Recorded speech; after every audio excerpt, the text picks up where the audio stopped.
Manjul and I are back, and today we're going to talk about electoral politics in America, both past and present. The 2024 national election is pending, and it's a good time to dig into this topic. This topic will continue to be relevant anyway, and we also want to do a little bit of a focus on the electoral college system, just because there are active debates about that. And if we have time, we'll get to an overview of the 2024 election itself. So, Manjul, this is the first election that you're going to be voting in. So that's very exciting.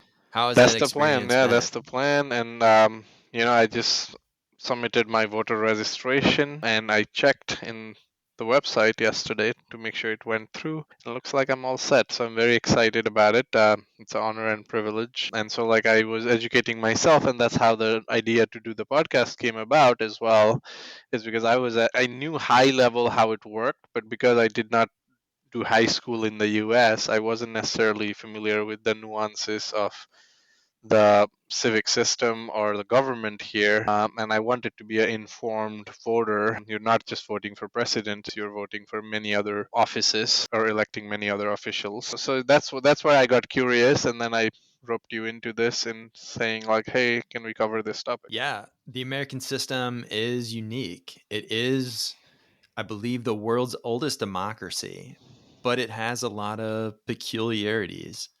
And so, just to do a little background on U.S. history, we'll do this real quick. America was, of course, a British colony, and we declared our independence in 1776. Once we achieved independence after the Revolutionary War, a group of elite men who actually were quite young, too, a lot of them were in their 30s at the time, I believe, wrote out a lot of founding documents after many discussions and many debates. Namely, those documents are the U.S. Constitution and the Bill of Rights. And those are the foundation for our current governing institutions. They've endured continuously since their adoption. And these documents were really radical for the time.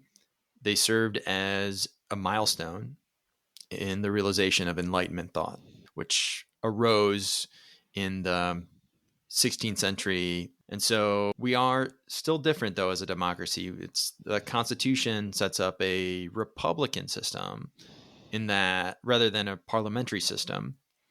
And so we elect representatives, and we elect these representatives at different levels, like you mentioned. We have local governments, state governments, federal governments. So it's a federalized system. And there's many checks against direct democracy. Even when we vote in a national election, it's not just simply majority rules. There's this electoral college system, for example, which we'll get to more later. And even the national government itself is divided into different branches. We have 3 branches of government: the executive, the legislature, and the judiciary. And they have different roles, and their powers are meant to check each other in different situations. And so this is quite a complex system. If you go to an American high school, you learn about this system in your U.S. government class, and you should remember it, but not everybody necessarily is paying attention. And so it's good to have a refresher. And so, what did you think of the electoral college system? It's not a simple majority wins. I mean, we saw this very recently in 2016. You can Yeah, win the popular vote, but lose the presidential office. yeah, and it's pretty interesting. I went into a rabbit hole on the electoral college system. So, quick refresher. It seems every state has 2 senators. There's a total 100 senators. So the House has 2 branches. Is that the word for it? Or The Commerce? Congress has houses, 2 houses of Correct. So the Congress. Congress has 2 houses, and so the Senate is 100 people, 2 from each state, whereas the House of Representatives is based on the populations, like a census is done every 10 years or so, which determines how many House of Representatives each state gets. Looks like after the 2020 census, Texas gained additional seats due to population growth, while states like New York lost seats. So the idea is to have a proportional system based on population, so that population is what's voting and not land mass or state construction. That is the construct of how states are divided. to not impact the voting as much. So all in all, I was like, okay, so that makes it 435 House of Representatives, 100 senators, but the electoral votes are 538. So then the difference three is that DC, District of Columbia, is given 3 electoral votes, leading to 538 votes.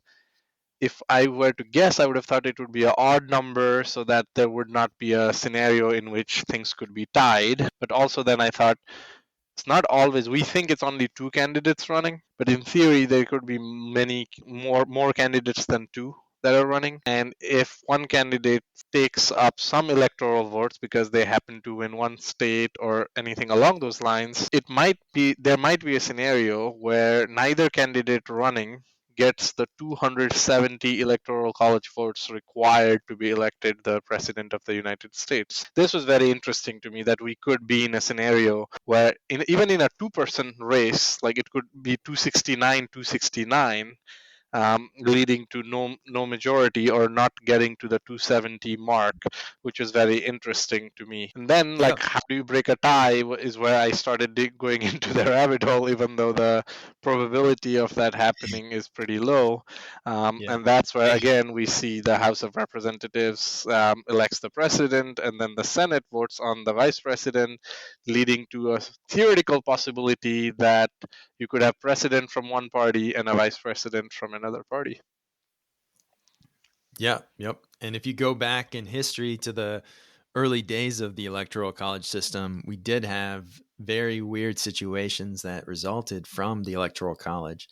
I'm not sure you're familiar with the election of Thomas Jefferson, but that was a tie, like we've been describing. Obviously, there were different states and the numbers are different, but there was a tie essentially because the electors would have 2 votes and they both voted in the same number for the 2 candidates, and it was between Thomas Jefferson and Aaron Burr. If you know your history, Aaron Burr was someone who Yep. sort of mounted a traitorous attempt to take over the United States, and it was a bit of like a mutiny of sorts that he attempted in, I believe, an abortive way. And he was he the one who also killed Alexander Hamilton as well? I was And trying not to give that away for our audience yeah, that have still not seen or listened to Hamilton. I'm joking. you can't have like a 200-year-old spoiler. But yeah, so Aaron Burr is quite the character. He was almost president of America because of the electoral college system. And fortunately, Thomas Jefferson was elected after 8 ballots in the House. So, and that's how many votes it took. It was some wild early history for America, and could have obviously changed the course of history substantially, given how interesting a character Aaron Burr was. But yeah, I mean, I think he gave us a good rundown of it is a interesting system, and the idea, the motivation behind doing this is to balance the interests of large and small states. This is not a tension that we think of now, but there were concerns early on in the founding that we would just be run by the interests of the larger states, and the smaller states would not have much of a control over how things went. So we have to think back to this time about the regional differences between the country, which were substantial. I mean, there were different people, essentially, even though they were largely from Britain. There were different groups of people that founded the different areas of the country, and they had very different interests depending on where they were from. Obviously, if we think back to our Civil War politics, the South and the North were divided over the issue of slavery, and that had a lot of consequences or implications for political power and how it was divided. And so over the course of history, the electoral college has worked out, but it's not like it's been unchanged. For instance, I mentioned before that it was really the electors who were doing the voting, and it didn't necessarily matter what was happening at the state level popular vote. But by the time we were into the 19th century, I think it was around 1820, is when states were largely just adopting the practice where whatever the state voted for as the popular state vote is who all their electors would vote for, essentially. Yeah, And and I that's was really reading that how it the works today. electors' names are publicly available, and in theory, I mean, they could choose not to vote for whoever the people have chosen. And then another interesting election I came across was that of Rutherford B. Hayes, who actually Yes. I first heard of because he went to Kenyon College, which is where I went to school as well. There was a hall in college called Hayes Hall. So like that was an interesting one as well, where his opponent won the popular vote. So why do you think, like quickly, like a sidestep, I guess, if we are just Hmm. concerned about majority of the people being happy with their choice or majority of people getting their way, why is the popular vote looked overlooked? Yeah, so in the American system, we have both majoritarian and minoritarian interests being protected. So it's a balance, is the idea behind it. We want we want democracy to work, and the principle of democracy is the majority gets to rule. And so, in general, a lot of what the majority decides goes. It's just that in the US system, we put in these other checks to make sure that the majority is a really solid majority, or that there are just these essential protections for the various minority factions. And the early minority faction that we were protecting was essentially small states. And that has stayed with us.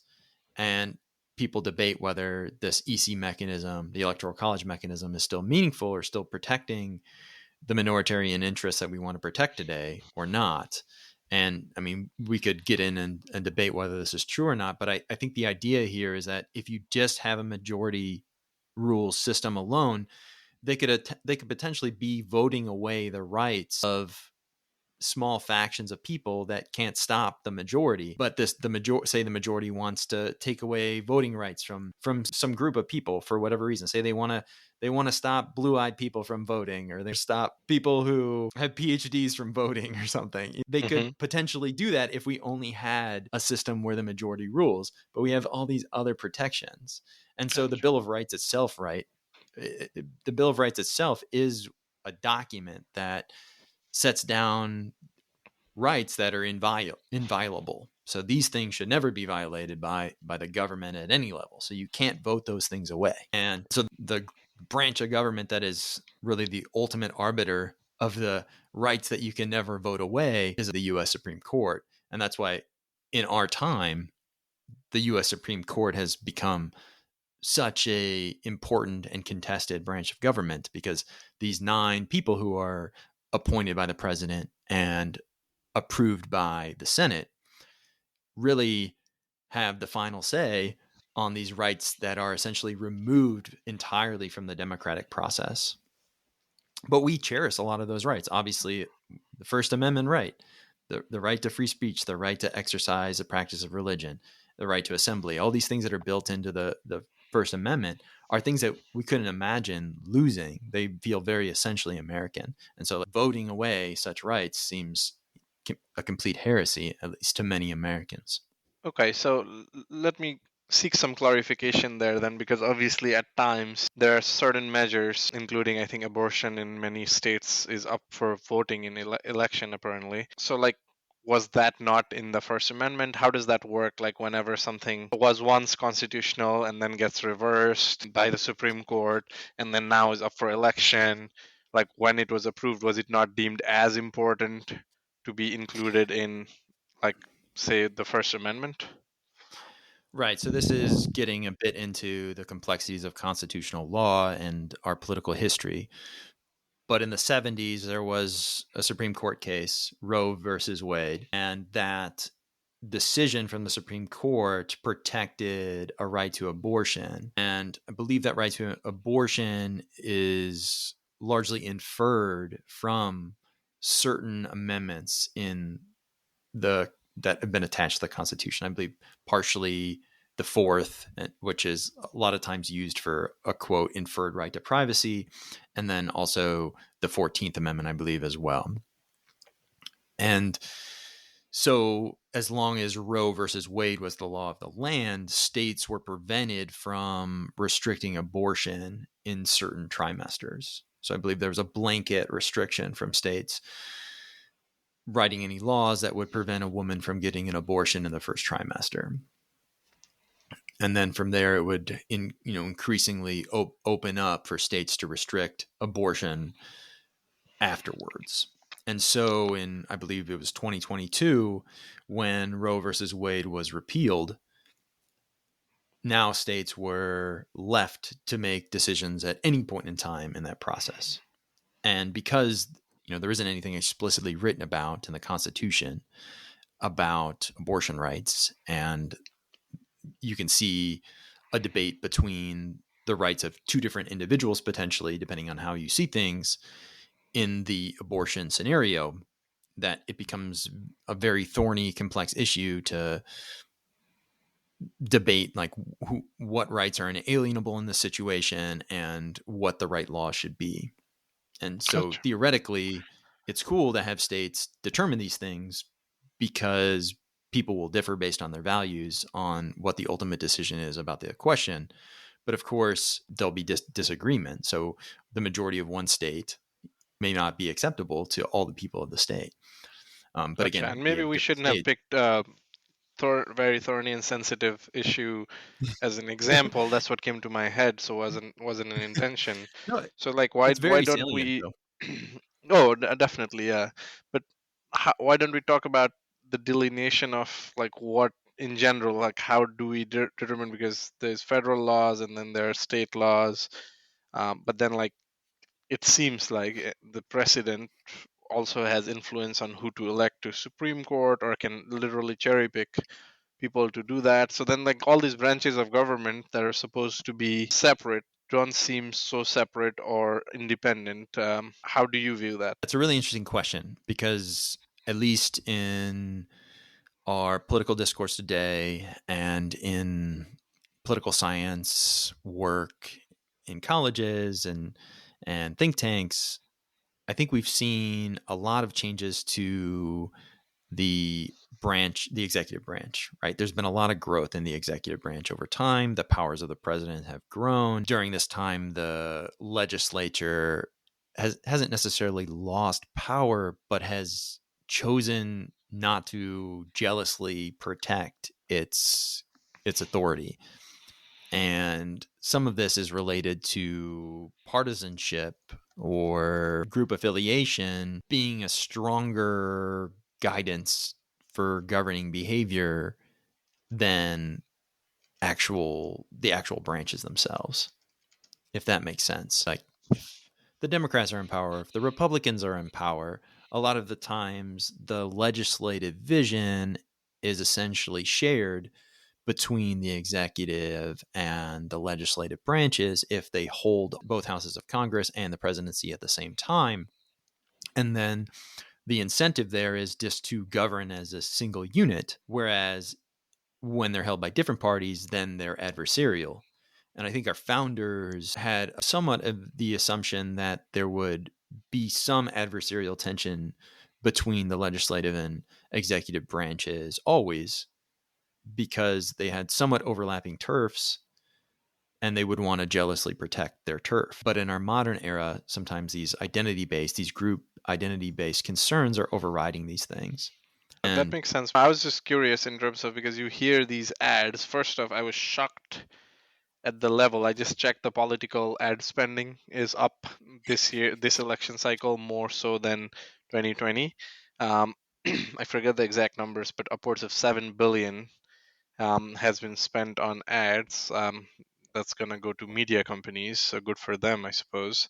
But like, these people who still, at the end of the day, one person is going to win, another going to lose, they still have to live as members of society, and they're painted as these heinous actors. When, like, I don't know if there's any fact checking or truth in ads, in like political ads, or if anything goes. It seems like anything goes based on how it's portrayed, which is shocker to me. That's just a side note. But then, like, my main question is, the promises that are being made are not necessarily that a president can push through just through the executive branch. It looks like some of them would have to go through the House, like approval of the House and all that. So how come candidates promise things that they do not necessarily can keep up or even have to keep up? Yeah, I mean that's the First Amendment, right? It gives the politicians the right to demagogue, and they can promise anything. You can promise the moon and never deliver if they don't want to, and then the only accountability then is the next election. And so, if a politician were to do that, obviously they should pay the price. And I do think we should all keep in mind that, of course, there are going to be promises. Some of these promises aren't necessarily this is what I will do. It's this is what I would like to do, and it's an expression of values. Sure. Right. Uh, So they're saying, I value this and my values are this as expressed by this policy agenda. yeah. And I will move toward this policy agenda to the extent Yeah. that it's possible within the system of government that we have. Yeah. One thing that also shocked me is any job that you and I would apply for has requires 6+ years of experience, 10+. Even the college jobs that are for college graduates sometimes will say 5 years of experience necessary and all that. So I was curious and I looked up what are the qualifications to run for the president in the US. Literally three things came up, which was like shocking to me. One, you just have to be a natural born citizen, which was a little bummer for me. I am an ambitious guy, so I was like a little bummed, which I will dig into with you later, as in why is that so important. Second is age. A candidate must be at least 35 years old, but then there's no max, which was also interesting. If you're going to have a minimum age, why not also have a maximum age? And then lastly, must have been a resident of the US for the last 14 years, which seems like an arbitrary number. Why 14? Why not 10? Why not 15? And you might not know the answers to any of this, but like let's start with the first one. Why is like, and this was important in previous elections in the past. Um, Including I don't know if one of the current candidates also like has been sometimes rumored to have born in Canada. I don't want to start any rumors, so if that's not the case, feel free to edit this out. So like yeah, why is being a natural born citizen important and not just a citizen? So I think that's a bit of a vestige from the founding of the country, right? When America was founded, there was obviously a lot of concern about foreign interference from, of course, Britain, given that we were a former colony, but then of course from other foreign actors as well, like France. France had a lot of territory and they contributed to the revolution.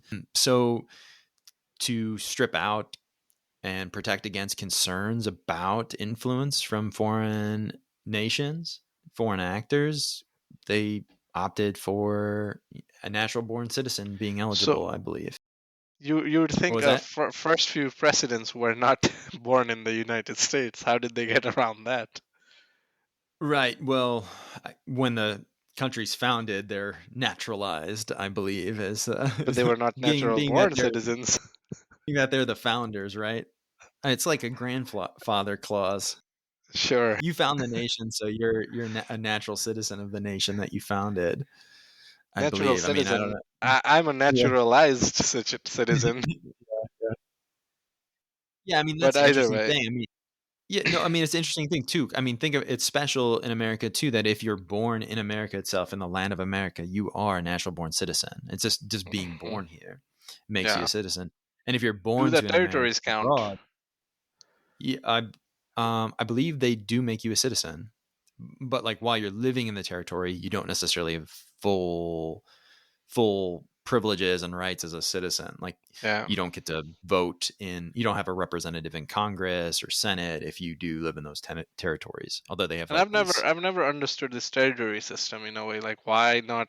Well, why? Like I don't know if it's worth going in this podcast. Maybe it is because Mhm. like with Puerto Rico one, like right, it's a territory but not a state or anything.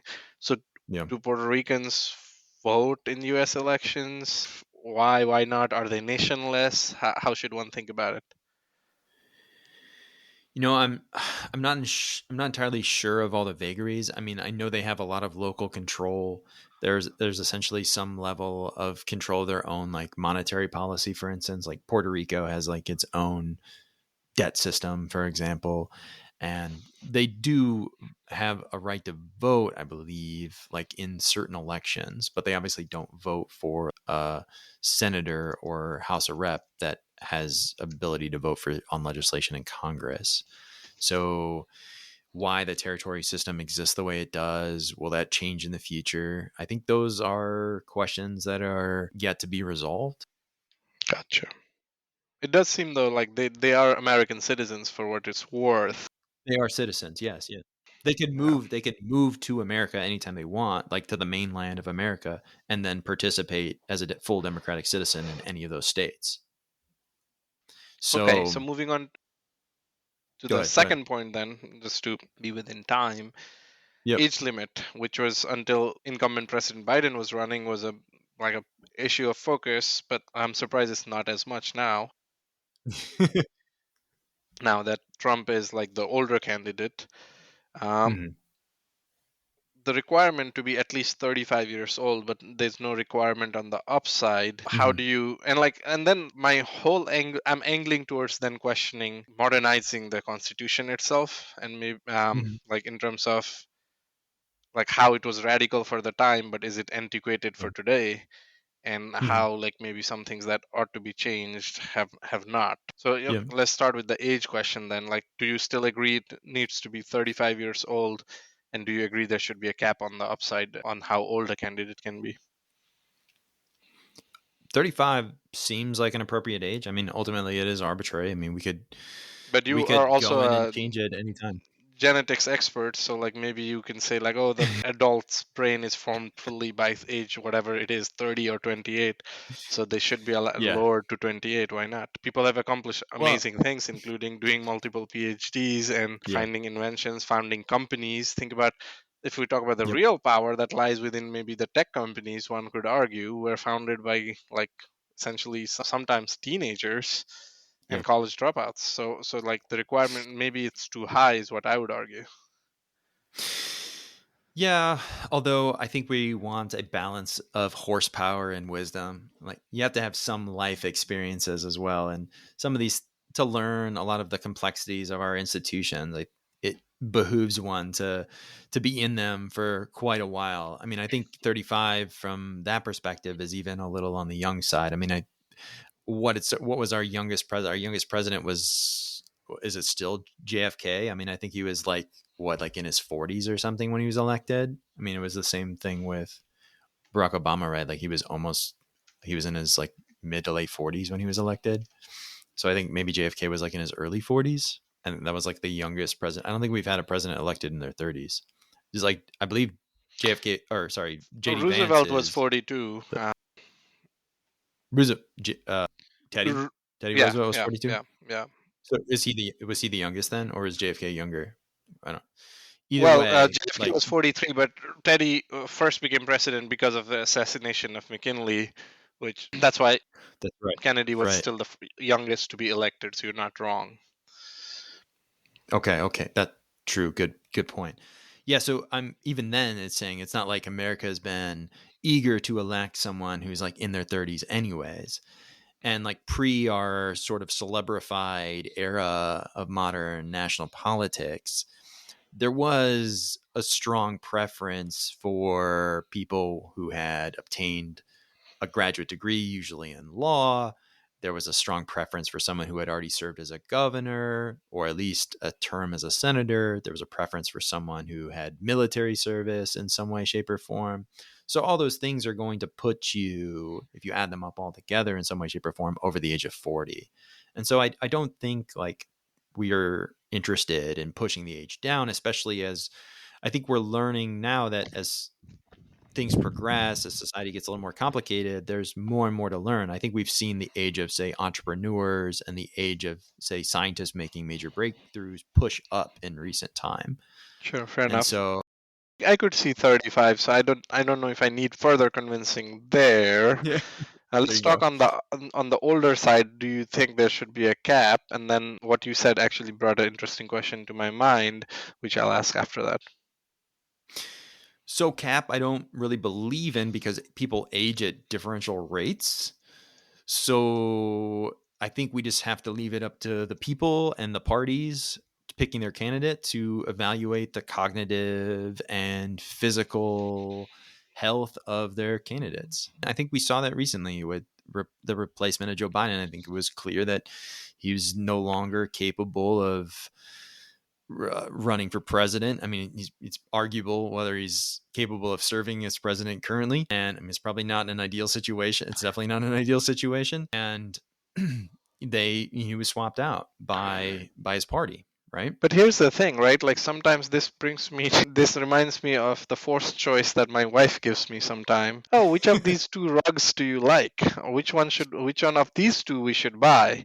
And she makes me think I have the choice, but she's already narrowed it down to two out of the like hundreds of options available. So people are we is the system basically doing the same here, where people think they are electing the president, but really, like, we've given so much system to the parties that it's really a parliamentary system. They're just giving you a forced choice of two or three. Would you ever go to a restaurant that serves only two things? But that's what it seems like the country is doing.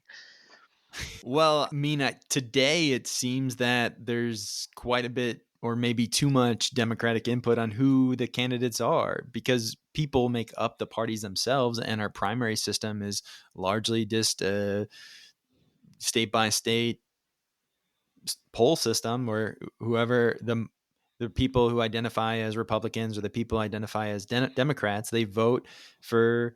It's a popular vote for in their state for whoever they want to be the president. Whoever wins the most delegates that way gets to be the representative of the party. It didn't used to be like that. It was more so the primary system was more closed. The actual elites of the party were the ones who decided who the candidate was. And so I think if we went back more in that direction, we would end up probably having candidates that are a little bit more preferable to, say, the median American, because they would most likely be extremely qualified, more serious types of candidates. Hmm. Um, But in just theory, just up possibly. like anyone Go ahead. independent could run for president given the very light qualification requirements that we Yep. just talked about. The only thing then, like, that makes me think, what about some celebrities who have like bipartisan support? Like Taylor Swift comes to mind, although she couldn't have run in this election due to this arbitrary 35-year-old age requirement. But like clearly she's good at what she does, like the best at it, some would say. And maybe some we would say that okay, she's good at that thing, but doesn't mean she would be good at running the government.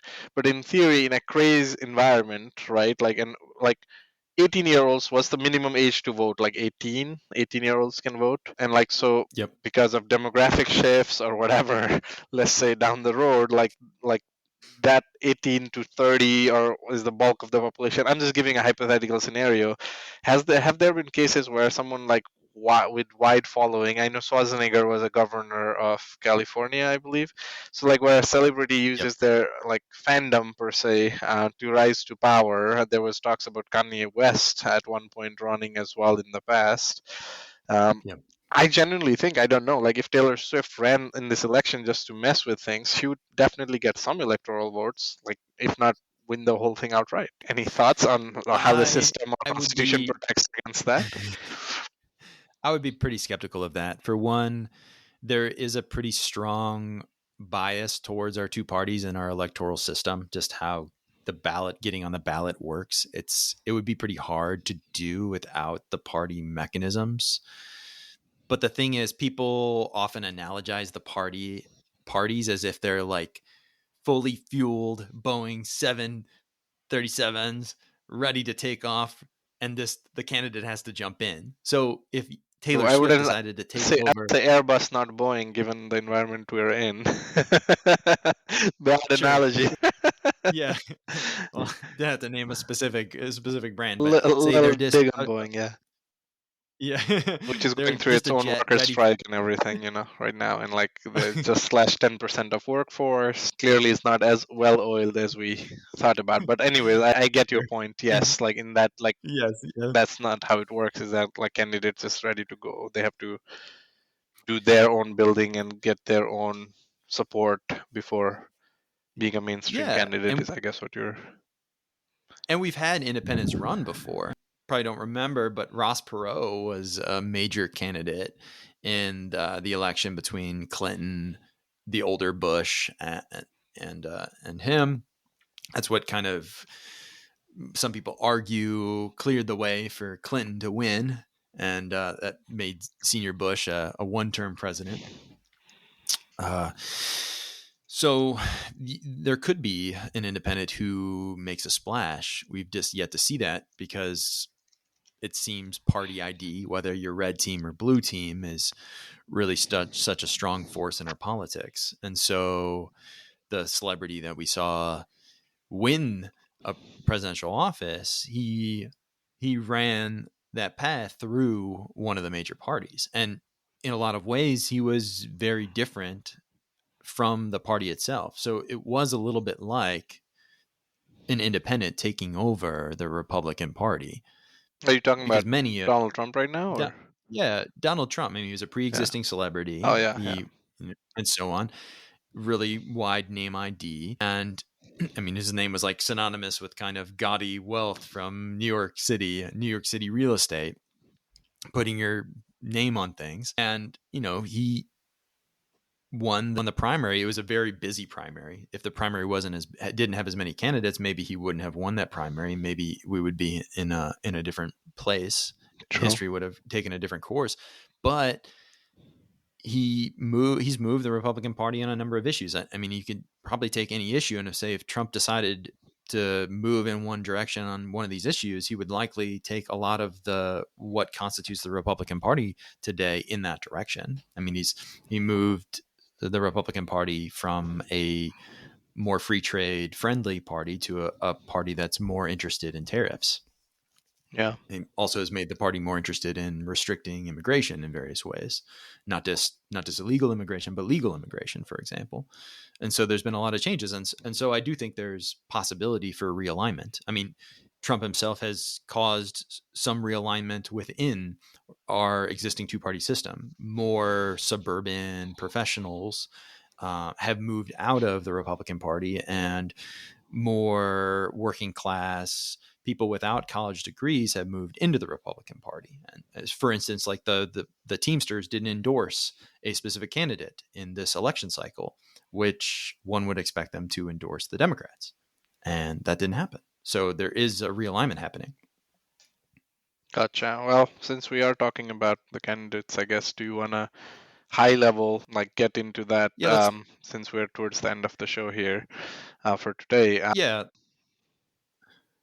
Yeah, let's do a high level coverage of the 2024 election. It's an extremely close election. So if we look at Nate Silver's election model system, I think he has it essentially as a toss up race. Some people look at this as somewhat favoring Trump because of the electoral college bias that favors the Republican Party candidate a little bit, although there's debate that that bias is receding somewhat. But it's, from what we can tell, a close election based on all the available information. And some people are characterizing this as a really high stakes election. I don't know how you look at it. Personally, I don't necessarily look at this as a especially pivotal or watershed election in American history.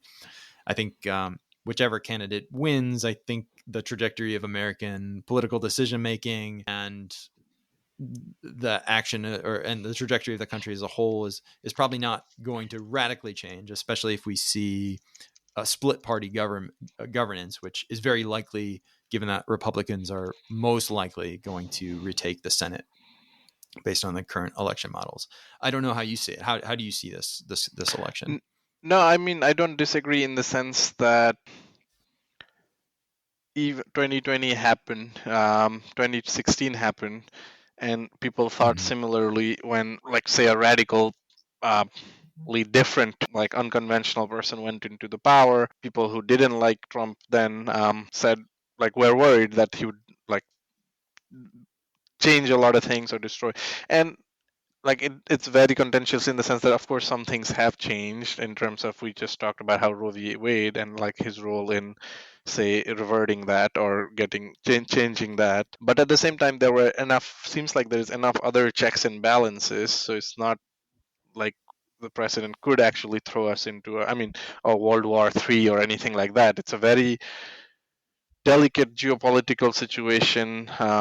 One bad tweet or one bad some like remark somewhere could could set things off in the wrong direction. So I do think, like, in the sense that of all the elections, if we were to rank in, let's say, the last, like, whenever I remember, I'm 30, 31, 30.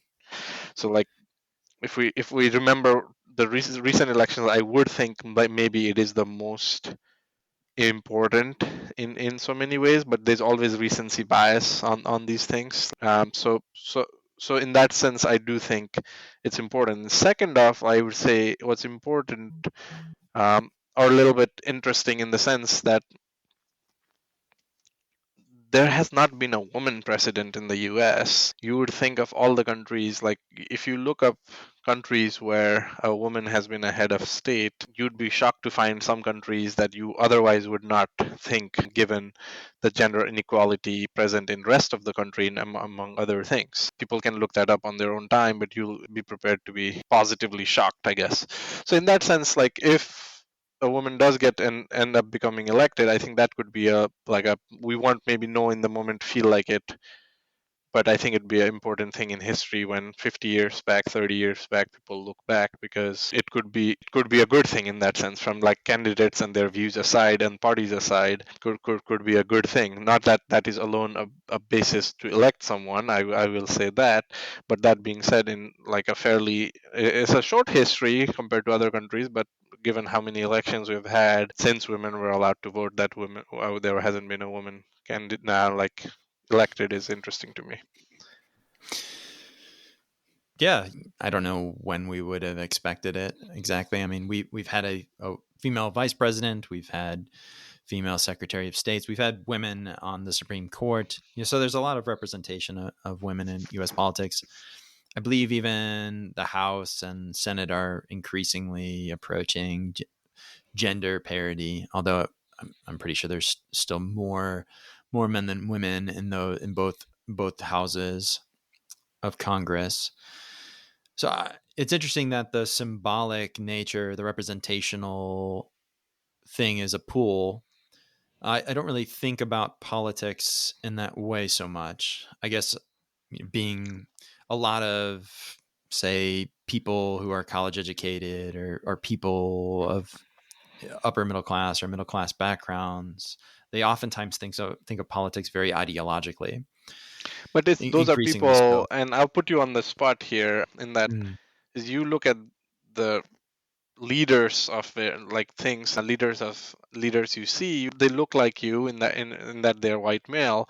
So it's easy to mm, put that not be an issue and say, okay, I think of it as an ideological thing. But that being said, for people who don't see representation in those places, that alone mm, does mean a lot, in that those are examples for our daughters to aspire to be whatever they can, kind of thing. Not that, again, mm, we're maybe glorifying the president as, like, again, we talked about there are other important jobs, right. potentially even more important jobs in the country, in private sector and other places, and, like, women have led amazing companies and done other things. So there's plenty of examples to go off of, but why not this thing, which, like, for, like, it does seem important in that sense. And as a recent new girl dad, like, all things equal, again, all things are never equal, so it's like, Yes. all things equal, I would vote a woman over a man, again, all things equal. What's the rationale behind that? Do we think that We want to female create a characteristics are future. more? Oh, so it's just the symbolic, just because of the historical pattern of how Not just election, historical like. pattern, but, like, it does seem like the corporate world, like, since entering motherhood, things can be different by nature. child needs their Mhm, child needs both parents, but they especially need the mother, and, like, if they have to take off, career aspirations could have been dragged or thwarted. So it's already mhm, challenging, because if you think about, like, if we're truly equal country, let alone in other aspects of life, like income or race or other things. Let's just talk gender, because that's, like, seems naturally, and now we're going a little bit sideways. But it's okay. any family can have it. Like, you could have had two sons, you could have a one son, one daughter, and or two daughters. Like, you're gonna, like, as a parent, like, all things equal, you are gonna raise them essentially, like, you're gonna devote enough resources, time, and money to either gender, because you do, like, educated people hopefully don't have gender bias. But then that should translate to the workforce, like in Senate, in House, in corporations, this. But clearly the system is, in a way, it seems we're still not made enough progress in terms of giving enough maternity leaves, or like making life enough, like comfortable enough so people can have both things. It almost seems like man, all else equal, has to make less sacrifices, meaning they can have career and like be a family man at the same time. The Mhm. world, it seems like is designed to, the bar is a little higher for a woman to have both of those things. So all of those things make me think, if someone has gotten to that position to be elected, they've almost overcome more. And I'm not talking this election and this particular thing, all things Mhm. equal. um, Right. Again, all things equal is a very like a blanket cop out statement to say as I say it. Right. uh, but But the no, I mean, to I rise think to you're the same making level, a woman has had to have more challenges, is I guess how like I'll put it, put it.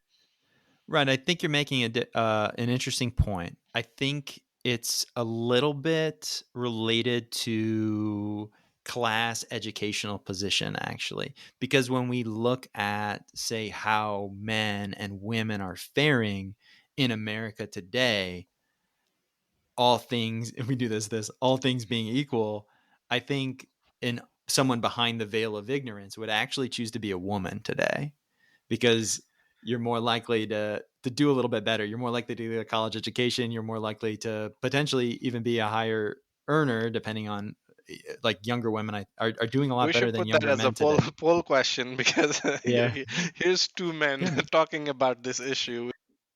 Well, We right. should have guests down the road, and we'll look into Of that in course. future seasons. But this is, of course, like where that is the podcast in a way. It's like you're dialing in to listen to, I guess, our thoughts, and then Right. criticize where you feel short. Which I guess we open ourselves to criticism when we address topics like this as two men say make claims Of that course. someone under the veil would choose to be this. I'm not so sure. I would leave it to a poll question and see where we end up.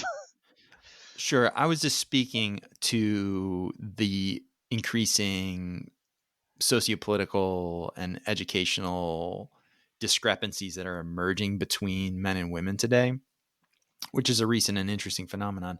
It's something we should talk about in a different show. And there are different challenges that face men and women, and it's sensitive and controversial for some to say, but men and women are different, and they're different physically, and the physical difference also comes with psychological differences as well. We should talk gender politics in another podcast, because there's a lot there. I can explain more about what I mean and what's going on. No, no, didn't mean to put you on the Yeah. spot there, but definitely, given we have another chance of Yeah. female getting elected, is Yeah. how we got into this.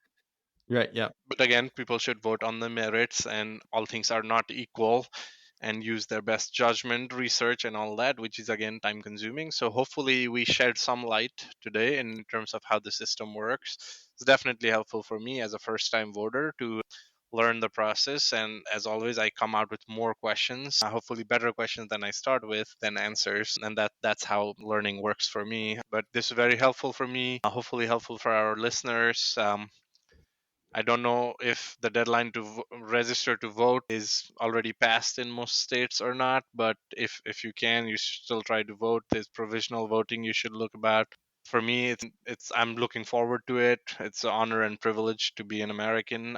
Very thankful for all the opportunities the country has provided me, and that's why I say, when I pay huge sums of taxes these days, I say, like, America giveth, America taketh. And so, and I say that jokingly, of course. Of course. Of course. But yeah, people should vote, regardless of what your beliefs, or if you think one vote matters. There are elections where, was it Al Gore and Bush? I feel like we could keep talking, where like I think it was 100 or 400 votes, like it has been debated, affected the election. So you matter, your vote matters, and you should vote. For sure. I think it's important to be a discerning member of a democratic society, and participate and contribute. And America is a wonderful country, and I'm proud to be an American as well. So thanks for talking politics with me. It's a tough subject. People are very passionate about it, and thank you. We'll sign off. See you All right. guys.